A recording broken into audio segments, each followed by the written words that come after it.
Mesdames, Messieurs, c'est un plaisir de vous retrouver pour cette nouvelle édition de votre interview dans le cadre du colloque sur le retour des choses. Nous sommes ce matin à l'Institut français de Yaoundé au Cameroun où se poursuivent les ateliers. Nous accueillons ce matin M. Gamaliel Njoya. Il est titulaire de 2 masters, un en gestion du patrimoine culturel et un second master en histoire de civilisation et de développement culturel obtenu à l'université de Douala, et il est actuellement doctorant également dans cette même université. Monsieur Njoya est également directeur et conservateur au musée royal de Batoufam dans la région de l'ouest du Cameroun. Il est également membre de l'Organisation internationale du tourisme social. Il a bien voulu nous accorder le temps de cet entretien. Monsieur Njoya, bonjour. Bonjour madame. Merci beaucoup de nous accorder un peu de votre temps précieux. Le plaisir est partagé. Vous avez beaucoup travaillé sur le royaume Batoufam. Qu'est-ce qui a motivé le choix sur un tel sujet? La motivation, je dirais, est partie d'une découverte plutôt parce que, comme vous l'avez si bien dit, j'ai un parcours académique assez atypique. À la base, j'ai d'abord fait les études philosophiques après ma sortie au secondaire. Et à un moment donné, en tant que Camerounais, on se pose un certain nombre de questions où peuvent m'amener la haute littérature, les sciences sociales. Et il y a eu ce désir d'avoir une qualification professionnelle pour assurer ses arrêts, entre guillemets, comme nous avons l'habitude de le dire, dans notre contexte camerounais. Alors c'est ainsi que j'ai décidé de faire un master professionnel à l'Institut des Beaux-Arts, des Consamba. Et c'est lors d'un stage académique que je découvre la structure qui est le musée royal des Batoufam, et je tombe sous le charme de cette structure parce que, en tant que muséologue, c'était ma première fois de voir un musée ouvert, un musée qui, à mon avis, cadrait beaucoup plus avec la culture, la tradition locale, parce que ma volonté sur les bancs à cette époque, c'était, je rêvais un musée conforme aux normes africaines, parce que le musée, vous savez, c'est un contexte qu'on a importé de l'Occident et qu'on a tendance à vouloir implémenter à l'aveugle sans l'adapter au contexte africain. Donc c'est ainsi que je découvre Batoufam. Je fais 2 stages dans cette structure et mon thème de recherche du master professionnel portait sur la problématique de la conservation des collections des plaines de ces musées, parce que lorsqu'on a affaire à un musée conventionnel, les objets sont dans une salle close, c'est plus facile d'implémenter les normes conventionnelles avec toute la panoplie autant pour moi des produits chimiques que vous connaissez et bien d'autres. Donc c'est là que je décide de travailler sur ces sujets. Et après, en master recherche, je commence à explorer notre champ qu'on appelle la restitution. J'ai décidé cette fois-ci de m'intéresser sur la problématique de la restitution. Et à cette époque, en 2018, on se souvient le rapport de Felwine-Sarr qui était à la une des informations pour ce qui concerne la question de la restitution, où l'argument des structures d'accueil était au centre des débats. Est-ce que les Africains ont des musées? Est-ce que les Africains seraient capables d'accueillir les collections et garantir les suivis? Et mon désir, c'était d'apporter une contribution en disant non, attention, quand vous nous imposez les structures d'accueil telles que les musées, vous vous comportez comme si ces collections sont parties des musées en Afrique ou les musées en Europe. Pourtant, elles sont parties dans les chefferies où elles ont été longuement conservées par des normes endogènes. Alors pourquoi ne pas réactiver ces connaissances, ces savoir-faire endogènes liés à la conservation? C'est ainsi que j'ai décidé de travailler sur cette thématique. Et une fois de plus, j'ai fait du royaume Batoufam mon champ de recherche, parce que Batoufam, à l'ouest Cameroun, aujourd'hui, c'est l'une des chefferies, sans toutefois se vanter, qui a su bien conserver sa tradition. Ça se voit dans les résultats. Nous sommes assez sollicités, qui est resté ancré sur la tradition et qui se bat au quotidien pour conserver ses connaissances et savoir-faire liés à la conservation endogène des connexions. Donc, c'est de là que l'aventure commence, et j'ai produit beaucoup des articles scientifiques sur cette communauté, parce que le musée conserve à sa manière, l'oralité aussi, mais l'écrit a aussi une touche particulière dans ces processus de conservation. En effet, justement, parlant de vos problématiques de recherche sur la restitution, vous ne prenez pas en ce moment à Yaoundé, au Cameroun, et ça va se poursuivre à l'ouest du pays. Dès demain, je vais appeler ça un colloque sur le retour des choses. En tant que donc conservateur de musée, entre guillemets traditionnaliste aussi, quel regard avez-vous sur ces mouvements de restitution? Le regard, je vais m'attarder sur 3 éléments. Le premier élément, c'est pourquoi restituer. Le second élément, à qui restituer. Et le troisième élément, c'est l'enjeu politique. Pourquoi restituer? Naturellement, je reste sur ma posture, je ne changerai jamais. Restituer parce que les modes d'acquisition sont assez licites. On l'a vu avec notre brave cinéaste qui a eu le courage de dire les choses assez crues, des choses de façon très violente, sans édulcorer les faits. On sait que les chefferies ont été pillées pour voler tout ce qui était lié à leur culture, à leurs croyances religieuses. Il faut restituer parce qu'il y a un manque dans la tradition, il y a un manque dans la culture. Alors, à qui restituer, ça c'est aussi notre problématique. On se souvient que l'Allemand était beaucoup félicité sur la scène internationale parce que l'Allemagne, contrairement à la France, traitait directement aux communautés. Mais notre problème s'est posé le fait que plusieurs communautés à la fois revendiquent un même objet, une même œuvre. Raison pour laquelle je me souviens autant pour moi, j'avais un camarade en master, elle travaillait sur les traits identitaires. Parce que c'est aussi une problématique, la documentation. À qui restituer? Il y a un travail de fond à faire. Qu'est-ce qui me rassure que tel masque appartient à la communauté banjounaise et non au Ndé, et non au Batoufam? Il faut donc cette traits identitaire qui peut permettre de retracer les origines jusqu'à la base. Et maintenant, l'enjeu politique est assez grand parce que lorsque vous lisez le premier rapport de Felwine-Sarr, vous avez l'impression que l'engagement du président Macron est vraiment réel, effectif. Mais le second rapport, qui est celui de M. Martinez, qui est le chargé culturel de M. Macron, on a l'impression qu'il y a une certaine pression en interne sur Macron. Parce que l'enjeu est économique, vous avez ces marchands d'art qui constituent pratiquement la troisième économie de la France, je voulais dire. Est-ce qu'ils seront prêts à laisser partir ces œuvres? Parce que le marché de l'art en France aussi est assez flou en termes de mode d'acquisition. On sait que dans le marché de l'art ancien est quelque chose de très présent en Europe. Et quand on parle de l'art ancien, c'est souvent le pillage en Asie, au Moyen-Orient, en Afrique, qui se ressource en Europe sur le marché ici de l'art. Est-ce que ce lobby assez fort est prêt à laisser partir cette richesse? Et autre chose également, on va nous dire non, l'Europe c'est l'art contemporain, mais je suis désolé parce que l'Europe, je l'ai exploré un peu à mon niveau. 70% des collections des musées en Europe reviennent du Moyen-Orient, de l'Asie et de l'Afrique. Alors s'il faut restituer et rester avec 30%, qu'est-ce que la France aura à montrer aux Français? Donc l'enjeu un peu politique, c'est vrai, le président Macron a essayé à son niveau, mais qu'est-ce qui nous rassure que l'après-Macron sera poursuivi? Parce que Macron, c'est un homme politique, il a tenu un discours politique pour avoir l'aval des Africains. Mais tel que vous voyez la scène, l'enjeu de la scène diplomatique avec la France en Afrique subsaharienne, la tendance est beaucoup plus à dire on ne veut plus la présence française, partez. Je suis convaincu, sans être un voyant, que dans les jours à venir pour la prochaine campagne présidentielle, le futur président mettra l'accent plutôt en France sur le retrait de la France en Afrique pour gagner les élections. Je doute fort que la question de la restitution soit au centre. Parce qu'actuellement, ce que les Africains veulent, au Burkina, un peu partout, on ne veut plus vous voir, vous êtes trop présents. Donc voilà l'enjeu politique qui se cache autour du sujet. Du coup, on ne sait pas si ces œuvres vont vraiment revenir. Non, moi je suis de ceux qui pensent que ces œuvres vont revenir. C'est comme l'indépendance.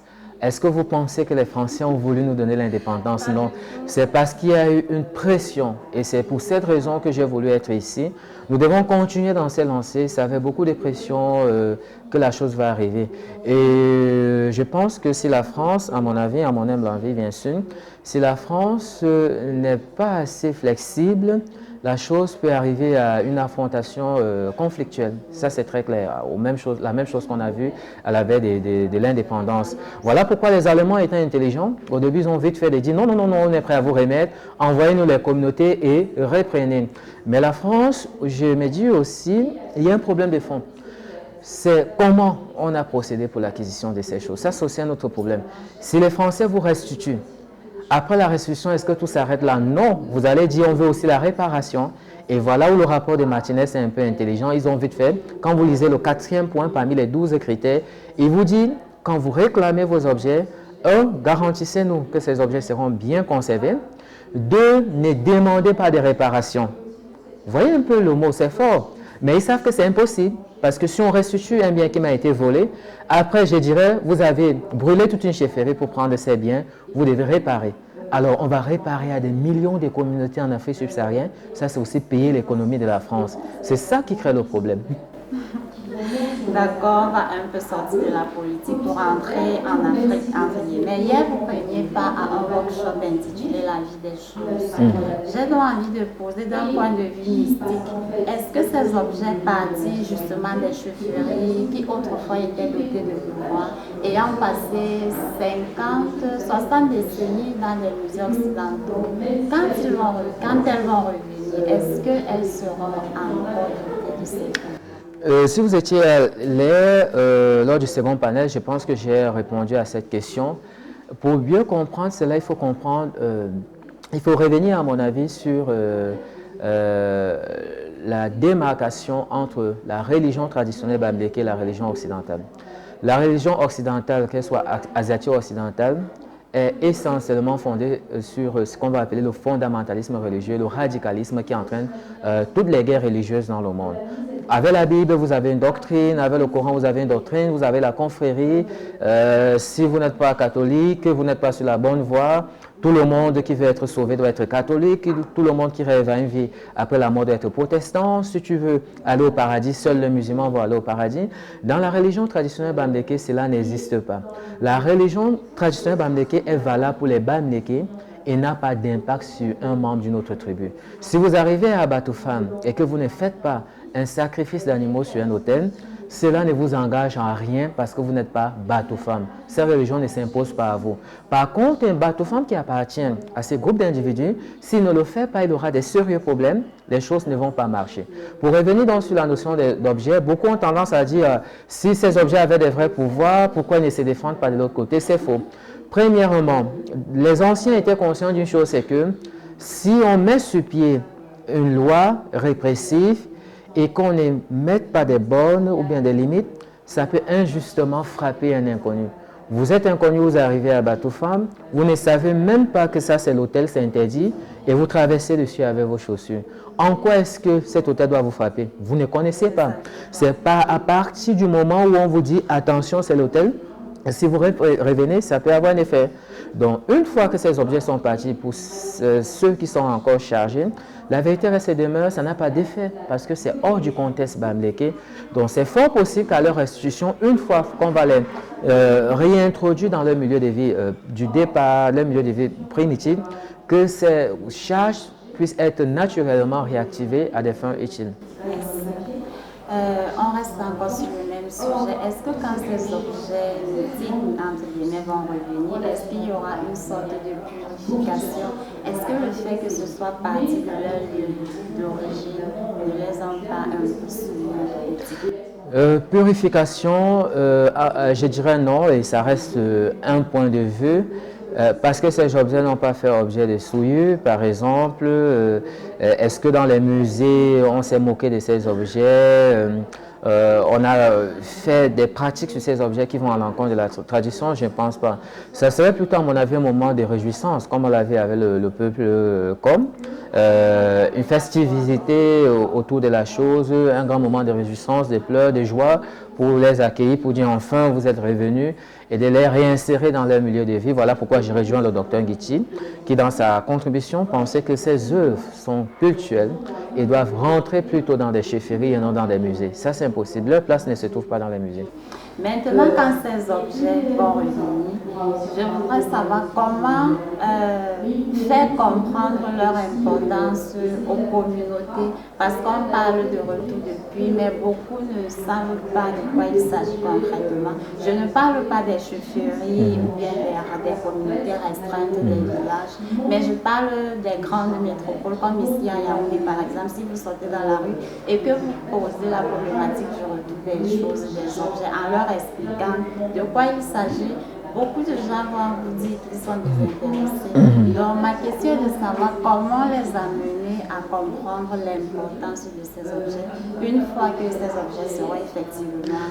Oui, en amont, il faut un travail de sensibilisation qui doit être fait par les pouvoirs publics, également par le secteur privé que nous représentons également. La vérité reste et demeure, c'est que la question culturelle n'intéresse pas encore beaucoup des Camerounais. C'est un champ assez vierge. Les Camerounais ont d'autres priorités, la rentabilité, l'économie, Le niveau de vie n'est pas assez bon parce que beaucoup de jeunes rêvent sauter dans un navire et traverser la mer, aller de l'autre côté. Ce n'est pas la priorité. Mais je félicite déjà le gouvernement camerounais parce que ces dernières années, quand vous voyez au musée national par exemple, ça essaie de bouger, que ce soit le nombre des visiteurs, le public jeune est beaucoup plus impliqué.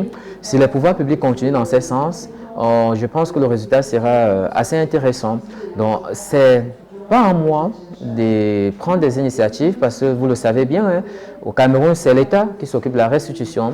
J'espère que cette commission qui est mise sur pied a également pensé à cet aspect de sensibilisation pour mobiliser les communautés. Et j'espère également qu'ils vont intégrer le secteur privé parce que malheureusement, c'est ce qui se passe au Cameroun. J'ai d'autres mains fortes que dans cette commission interministérielle qu'on ait pensé à un professionnel du secteur privé. Et c'est dommage, c'est ce qu'on fait généralement au Cameroun. Le tout n'est pas de faire venir. Nous qui sommes du secteur privé, nous avons aussi un mot à dire dans le processus, les directives à prendre pour pouvoir sensibiliser les jeunes et bien d'autres. Il ne faudrait pas qu'on pense seulement à nous. Pardon, lorsque une autorité est là et qu'on veut faire plaisir à cette autorité pour découvrir le Cameroun, mais aussi dans la prise de décision importante.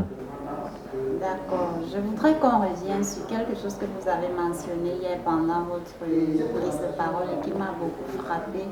C'est l'absence d'un couple de jeunes à Batoufan. Exactement. Est-ce que vous pouvez un peu revenir brièvement? Oui, j'évoquais cet aspect pour montrer à quel point, parce que communément, l'erreur que nous commettons, c'est de croire que certains objets sont remplaçables au sein des communautés. On s'est dit, ce sont des objets, on les a portés pour des musées, vous pouvez sculpter, d'autres et remplacer. Le cas du Faux-Métan, effectivement, comme je le disais, dans la tradition Batoufan, lorsqu'un roi accède au pouvoir, on doit sculpter ce roi avec sa première épouse et l'insérer dans la dynastie des autres rois qui se trouvent déjà dans les objets de la case secrète. Donc aujourd'hui, lorsqu'il y a des rituels, on va sortir ces sculptures, ces statues et mettre auprès de l'actuel roi de la dynastie pour qu'ensemble puisse festoyer. Et il y a toujours un vide pour ce roi Faux-Métan qui a disparu entre 1910 et 1912, plus précisément dans la présence allemande. Donc ça crée un problème, ça crée un manque. On ne peut pas le remplacer parce que ce roi ne se fait pas deux fois. Donc c'est pour montrer à quel point il est capital, important de restituer, de remettre à ces communautés, voire même de réparer le tort qui a été subi jusqu'ici. D'accord. Et depuis vos recherches, vous n'avez pas encore eu une idée d'où ce roi peut se trouver dans les musées? Actuellement, oui, il est localisé. Ça, je félicite beaucoup la diaspora Batoufam et le roi Batoufam qui ont beaucoup travaillé dans ce sens. Mais je ne peux pas vous donner toutes les informations parce qu'il y a un sérieux problème au Cameroun. C'est que une fois que vous prenez l'initiative de revendiquer quelque chose, des individus mal intentionnés d'une autre communauté vont réclamer le même objet. Et Dr Humain le disait au musée national, et quand ils réclament, ils vont vous dire non, on ne veut pas l'objet, on veut les tracteurs, on veut l'argent, on veut ceci, on veut cela. Donc, raison pour laquelle nous préférons garder l'information et je pense qu'avec Dr Humain, qui fait partie de cette commission, on va traiter de façon plus privée. Merci madame. Est-ce que vous voulez dire quelque chose avant qu'on close cet entretien? Le message que je voulais passer pour les Camerounais, autant pour moi et pour la communauté internationale, c'est que les Camerounais doivent prendre conscience d'une chose, c'est qu'aucun pays ne peut se développer avec l'aide et aucun pays ne peut se développer sans sa culture. Avec l'aide, si vous continuez à croire que ce sont les bailleurs de fonds, la Banque mondiale, la Banque africaine de développement, ça c'est impossible. L'aide qu'on vous donne, c'est pour vous tenir. Deuxièmement, si vous ne consommez pas votre propre culture, vous êtes fortement dépendant. Regardez la Chine. La Chine exporte dans tout le monde entier, en Europe, en Asie, aux États-Unis, mais elle est essentiellement restée sur sa culture. Regardez le Japon avec le vestimentaire, regardez l'Asie avec le vestimentaire. Donc si nous ne revenons pas à notre propre culture, qui est notre identité, nous ne pouvons pas nous développer. Raison de plus, la restitution devait être une problématique centrale qui doit être au cœur des Camerounais. Il faut se réapproprier de cette pan de notre culture qui a été volée. Envers la communauté internationale, je pense qu'il est grand temps que cette problématique de restitution soit traitée avec beaucoup de délicatesse. La France gagnerait à remettre aux Africains actuellement les choses revendiquées pour qu'on ne puisse pas tomber dans cette guerre civile qu'on a vue au Cameroun. Parce qu'à un moment, j'ai bien peur que ça devienne une histoire. Tous ceux qui revendiquent, on les met dans le noir, y compris moi-même, et dit c'est vous qui voulez destituer les relations diplomatiques avec la France. et qu'on soit combattu comme les Wandji, les Oumniobe et bien d'autres, et qu'on vient fabriquer ceux-là qui vont plutôt dire non, la France fait plutôt du bien à garder, il faut laisser, et après ça va créer beaucoup de conflits, beaucoup de guerres. Donc il est grand temps que ces choses soient restituées pour préserver la durabilité. Merci beaucoup, monsieur Gamaliel Njoya, de nous avoir accordé cet entretien. Merci, madame. Nous avons beaucoup appris. Merci. Nous espérons vous revoir très bientôt de nouveau, peut-être dans un autre cadre. Le plaisir est partagé. Vous avez mes coordonnées. Mesdames, Messieurs, c'est ici que prend fin cet entretien. Merci de nous avoir regardés. À très bientôt pour un nouvel entretien. Au revoir.